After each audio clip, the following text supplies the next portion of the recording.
Let us get back to the situation with Donald Trump and his punish women for having abortions gaffe. Well, he did that yesterday, and that apparently today has given new life to Hillary Clinton's campaign. Let's take a look at live pictures of former President Bill Clinton, who is stumping for his wife in New York ahead of the April 19th primary. This is in New York City right now.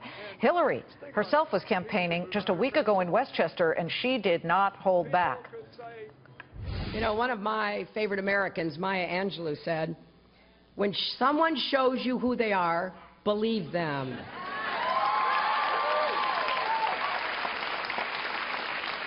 Donald Trump is showing us exactly who he is, and we should believe him. But let's remember this. All the Republican candidates want to make abortion illegal.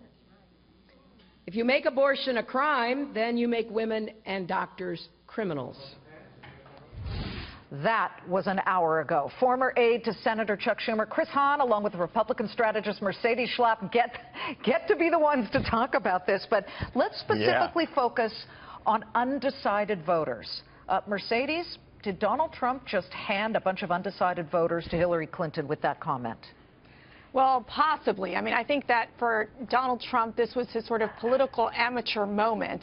It was one of these things where you don't want to make those simple mistakes. I mean, Chris Matthews gave him a gotcha question. It was very much a hypothetical situation, and he just fell right into the trap. And I think for Donald Trump, he's having a very hard time. When you look at the unfavorables amongst women, it's like three-quarters of women view him unfavorably. And this is the thing. Hillary Clinton is not a popular candidate. She is very beatable. But if Donald Trump continues along this path of making these rookie mistakes, there's no way he's going to be able to beat Hillary Clinton. How is what Chris Matthews did a trap, Chris? Here's why I don't see it as a trap at all. If you are running for president, especially as a Republican, isn't abortion, along with military defense, aren't they two of the #1 things that you should be able to answer sideways, left, right, up, down, all around? And so I fail to see what Chris Matthews did as a trap. However, I would say Donald Trump, and this may work in his favor, is not a polished politician, and therefore he kind of took the question and fumbled it.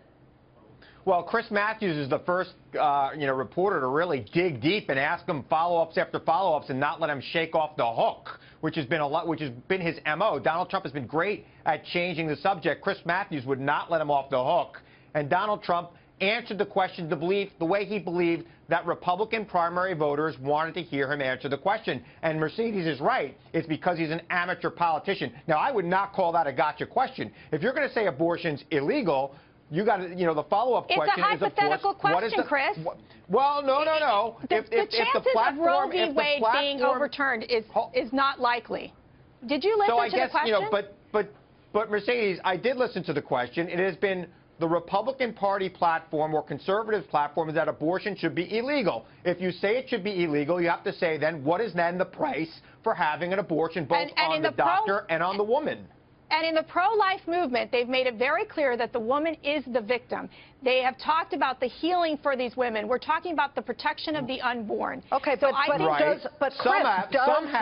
does that issue now get Hillary some undecideds?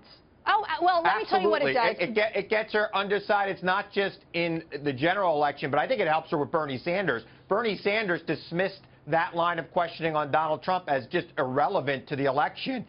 There are a lot of women voters in the Democratic Party that are going to turn to Hillary Clinton because of Bernie Sanders. Well, okay, but Mercedes, Cruz is winning in Wisconsin. Does that help Cruz? How does that all fit together for the Republican side of the Wisconsin primary, which is next?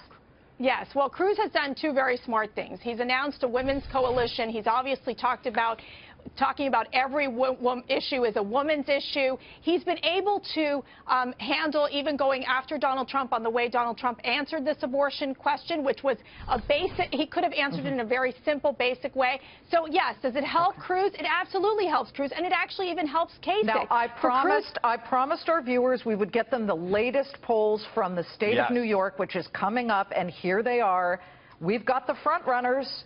Hillary Clinton by a long shot, Donald Trump by a long shot. However, I would say among all, this is Republican voters, Donald Trump is the leader. Democratic voters, Hillary Clinton is the leader. But among all New York voters, Trump is deeply unpopular. Chris. Yeah, look, his campaign has been very, very divisive, and New York is one of those states where we welcome people of all different cultures, where we tend to be more progressive, and even the Republicans in New York State tend to be more moderate. You look at people like George Pataki, he governed kind of from the center. I mean, he was center-right, but he governed from the center, and Trump's views come off as too extreme to most New Yorkers. That might not necessarily hurt him in a Republican primary where people in this state feel they know him, but it will definitely hurt him in the general election. Remember, New York State has got a little bit more Democrats than Republicans, but there's a lot more independents than Republicans in New York State. That's true, Mercedes. This is true. Well, it's a red state. New York is a red state. It would be very difficult for Donald Trump to win in New York. City's blue. You're saying New York is a red. Sorry, New York is a blue state. It's very difficult for them to win. Okay. Republicans Listen, to win it's great to have both of you. This is, of course, a developing story. Mercedes, Chris, always we thank you so much.